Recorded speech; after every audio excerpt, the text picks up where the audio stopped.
برعا بن عازب روایت کرتے ہیں کہ میں نے رسول خدا صلی اللہ علیہ وآلہ وسلم کو دیکھا کہ آپ صلی اللہ علیہ وآلہ وسلم حسین بن علی علیہ السلام کو اپنے کندھوں پر اٹھائے ہوئے یہ فرما رہے تھے، پروردگار، میں حسین علیہ السلام سے محبت کرتا ہوں، تو بھی حسین علیہ السلام سے محبت کر۔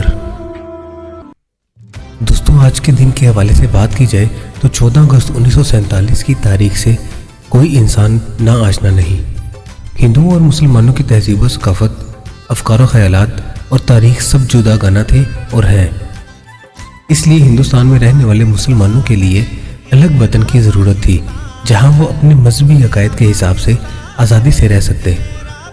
دو کمی نظریے کے پیش نظر ایک طویل جدوجہد کے بعد 14 اگست 1947 کو ہندوستان آزاد ہوا اور پاکستان وجود میں آیا۔ اس کے لیے بہت قربانیاں دی گئی اور مسلمان مرد، خواتین اور بچوں نے مل کر تحریک پاکستان میں حصہ لیا۔